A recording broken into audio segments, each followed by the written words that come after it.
Tiny things are having a big moment. Social media obsessed with all things mini, with videos tagged miniature racking up billions of views on TikTok alone. So why are so many just so fascinated by life's littlest things? Heidi Wigdahl has a closer look at mini mania and the psychology behind it.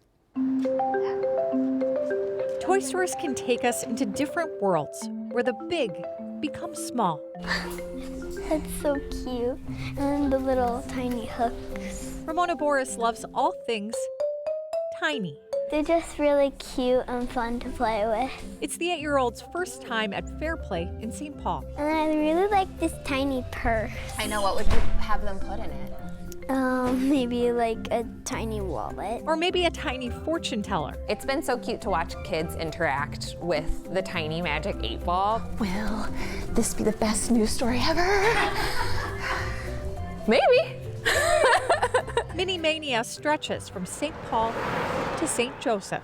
We are at our home store here, WR Home Company in St. Joe, Minnesota. And we have women's apparel, children's, and home decor here. Friends Chantel Wojtaszek and Kendra Harlander took their designs and shrunk them. If we had a quarter for every time we heard, oh my gosh, it's so cute, it's so little. Yeah. Yes, everything little. It brings people joy. Yeah. I love that. For sure. An opportunity opened up in 2023 for the pair to take over Macy May Designs, a modern miniature brand. I always say that I didn't expect to play with dollhouse stuff as an adult for my job, but here we are. To really understand this world, I feel like we need to get closer to it. No, I mean really close. Hey, that's more like it.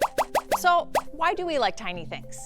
I think that people just love miniatures because it really does bring them joy that they've lost a little bit from an adult aspect. So it's been really fun to kind of revisit that again and kind of find that joy in myself again, like I used to have when I was a kid. It definitely brings some nostalgia back. Those moments you had as a kid too. It's so special. I feel like even when the kids are done playing with it, then I'll go and like spruce it up. It's much easier to clean than my own house.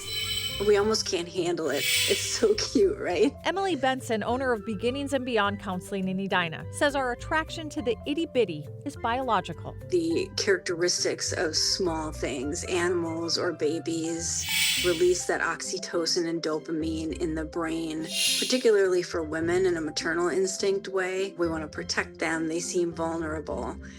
Some folks can have what they call that cute aggression. I love that expression. So you're so flooded with those feel-good chemicals.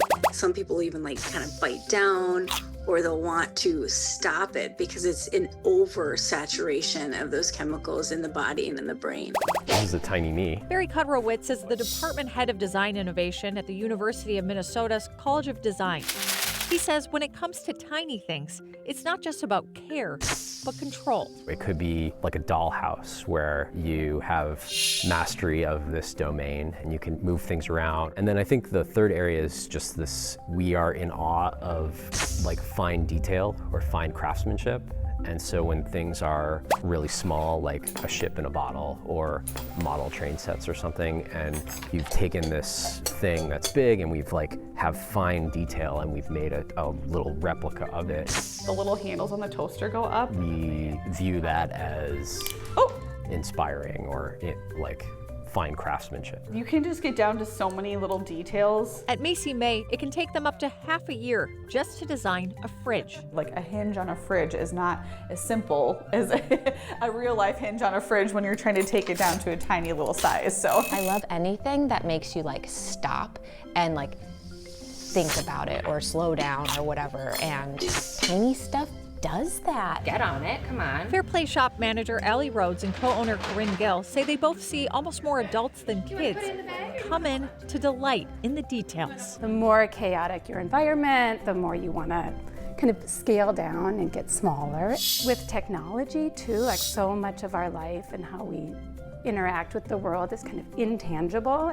But here, I like this guy. Everything is within reach. This is actually not silly, it's actually quite important, and we're doing something good for ourselves when we lean into it. They are windows into our big world. Oh, and then this one's cute. Yeah, little baby room. Through the smallest lens.